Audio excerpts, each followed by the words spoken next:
Hi friend, ಎಲ್ಲರೂ ಹೇಗಿದ್ದೀರಾ? ಎಲ್ಲರೂ ಚೆನ್ನಾಗಿದ್ದೀರಾ ಅಂತ ಭಾವಿಸ್ತೀನಿ. ಇವತ್ತಿನ ರೆಸಿಪಿ ಗೆಣಸು ಬೇಯಿಸ್ತಾ ಇದ್ದೀನಿ. ಹೇಗೆ ಮಾಡೋದಂತ ನೋಡ್ಕೊಂಡು ಬರೋಣ ಬನ್ನಿ. ಮಣ್ಣೆಲ್ಲ ಇರುತ್ತಲ್ಲ, ಅದಕ್ಕೋಸ್ಕರ 2 ಸತಿ ಕ್ಲೀನ್ ಮಾಡಿದ್ದೀನಿ. ಮಣ್ಣಲ್ಲೇ ಬೆಳೆಯುವಂಥ ಗೆಣಸು ಇದು. ತುಂಬಾ ಟೇಸ್ಟು, ತುಂಬಾ ಚೆನ್ನಾಗಿರುತ್ತೆ. ಇವಾಗ ಹೇಗೆ ಮಾಡೋದು ಅಂತ ನೋಡ್ಕೊಂಡು ಬರೋಣ ಬನ್ನಿ. ಕುಕ್ಕರ್ಗೆ ಸ್ವಲ್ಪ ನೀರು ಹಾಕ್ತಾಯಿದ್ದೀನಿ.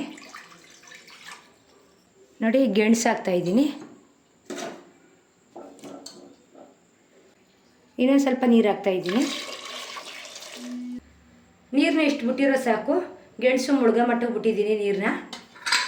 ಕುಕ್ಕರ್ ಹಾಕ್ತಾಯಿದ್ದೀನಿ.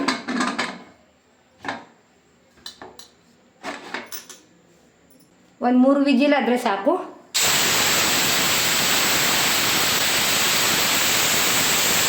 ಮೂರು ವಿಜಿಲ್ ಕೂಗಿದೆ. ಸ್ಟವ್ನ ಆಫ್ ಮಾಡ್ತಾಯಿದ್ದೀನಿ. ವಿಜಿಲ್ ಆರಬೇಕು. ಕುಕ್ಕರ್ನ ಆರಕ್ಕೆ ಬಿಡ್ತಾಯಿದ್ದೀನಿ. ಇಲ್ಲಿ ಆರಿದೆ, ಓಪನ್ ಮಾಡ್ತಾಯಿದ್ದೀನಿ. ಈ ಥರ ಬೆಂದಿದೆ, ತುಂಬ ಚೆನ್ನಾಗಿ ಬೆಂದಿದೆ. ಒಂದು ಪ್ಲೇಟ್ಗೆ ಸರ್ವ್ ಮಾಡ್ತಾಯಿದ್ದೀನಿ.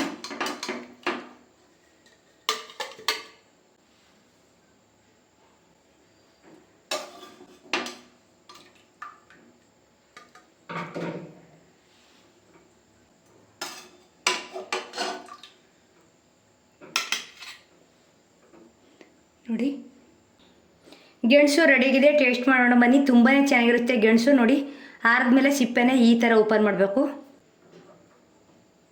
ಈ ಥರ ಓಪನ್ ಮಾಡಿ ಸಿಪ್ಪೆನ. ನೋಡಿ, ಈ ಥರ ಓಪನ್ ಮಾಡಬೇಕು ಸಿಪ್ಪೆನ. ತುಂಬಾ ಚೆನ್ನಾಗಿರುತ್ತೆ.